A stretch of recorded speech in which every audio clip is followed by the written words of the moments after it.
Janet, could you tell us what your top priorities are if elected? Absolutely. My first priority would be tax relief. Just yesterday, I met with the chairman of Board of Selectmen of another town that I've been looking at. I've been looking across Massachusetts and looking at towns where their tax rate has not gone up perhaps as quickly as Chelmsford has. And that's one of the towns I looked at, so I called the chair of the Board of Selectmen there, and we met, and you know, he has some great ideas. You know, I was talking about what are some of the ideas, what have you done to help keep that tax rate down?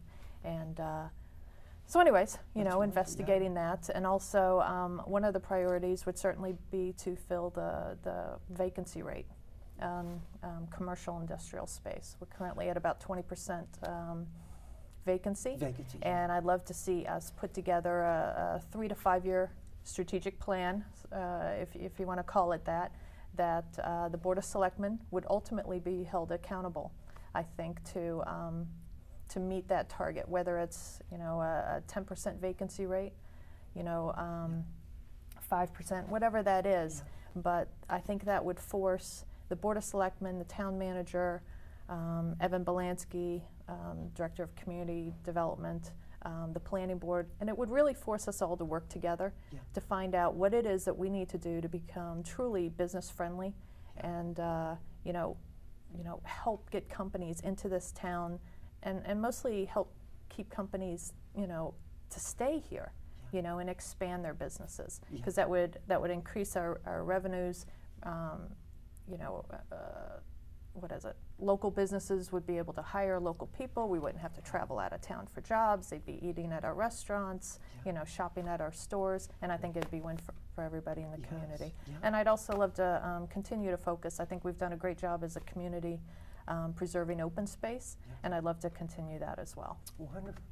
Well, thanks, Janet, and best of luck to you. Other thoughts about the? I mean, at the end of the day, you know, this is where the fire station's going to go, and you know, maybe not everybody is happy with that, but my experience has been that if people feel like they're part of the process, and the neighbors are being listened to, and people are able to submit their ideas, and it's a well thought out process, you know, people can at least feel like they were respected, and then they can buy into the solution. So I hope that we do take our time, we don't try to rush it, because you know, we're trying to meet some kind of building deadline as far as, well, we need to break ground by this date, so let's hurry and make a decision, because like you just said, someone had a great idea, well, let's do this. Well, that's a great idea, but it's really not feasible. So again, I hope we can slow down just a little bit, take our time, try not to rush, and create a fire station that ultimately we'll be proud of.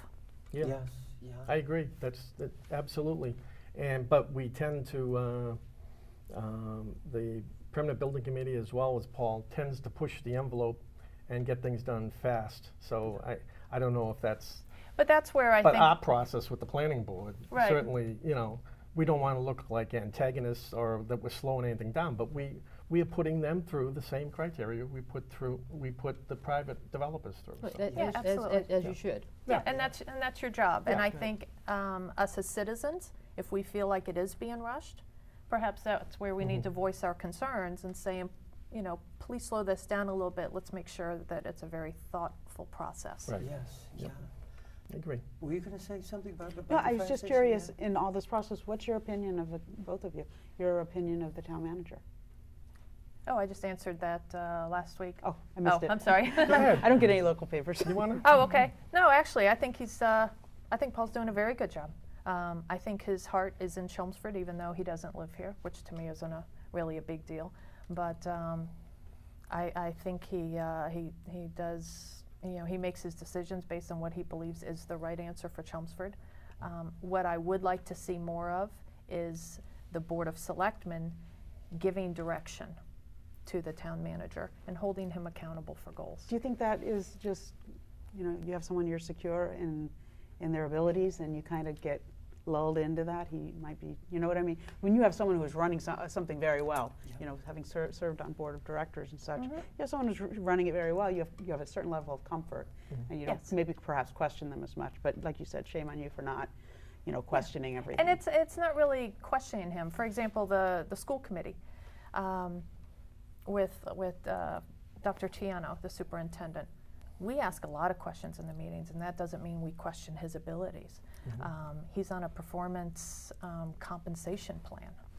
He has very clear goals. We set the direction, and then, he carries that out. And, he's not insecure about that, and he understands that as a professional, that's his job. And what we really love is he really embraces that. There's great communication. By the way, you're going to love the school committee. I'm actually going to miss it. It's just such a wonderful group, and it's so collaborative. 30 hours a week. No, it's not 30 hours. You're a professional if you know how to get it done. So, but anyways, that's something I'd like to see more of from the Board of Selectmen. Please don't take that as any kind of criticism. If I could address that. I think you don't see some of the interaction that goes on with the board members and Paul. I think he is very responsive, and myself, I meet with him probably every other month or so with, I collect, every time I go to an event, whether it be a town coffee or the Veterans Breakfast at the Senior Center, somebody will come up to me and, like you said, Bob, when you used to own a shop in town, why can't you do this? What about this? And I keep a list, and I go talk to Paul periodically about that, rather than do it in a public meeting, because a lot of the things are very individual. Like somebody wants a crosswalk here or a stop sign here.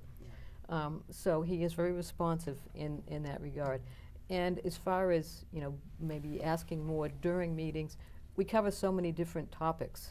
We range everything from setting up the town meeting to doing appointments and everything else. So I think we want to keep a lot of those discussions more one-on-one, because it does affect people that we know individually. So maybe you don't see a lot of the interaction and a lot of the accountability that we do. Okay, but as a citizen, I should see that, and I believe I should see that in an open session. Right. I would like to see, I can understand if there's a, some kind of private matter, but I do believe with the school committee, we have very few private discussions, unless it has to do with like a personnel matter, but everything is out there. We'll say at the meeting, hey, listen, I was approached by a parent, and I'm just telling you as their advocate that they'd like to see this. And we say that out in the open. And then we add that as an action item at that meeting. And Dr. Christiano says, I will follow up with that parent directly. And then at the next meeting, we'll even ask, did you follow up with the parent? He'll go, absolutely, yes, I did. And that's not questioning him. But all of that, I mean, that's the purpose of an open meeting law, is business should be conducted out in the open.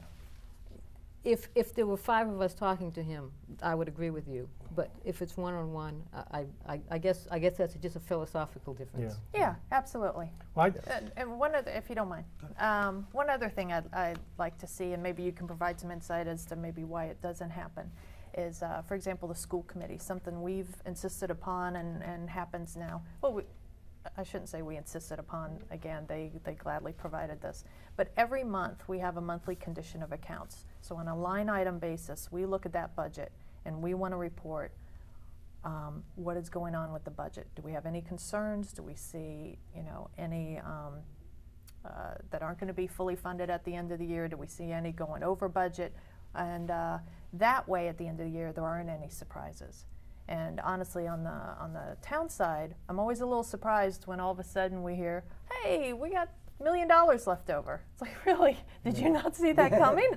I mean, that's great news. But that's something I'd like to see, because I would think if we start seeing that happening, we can start planning for that sooner rather than later and start having those discussions.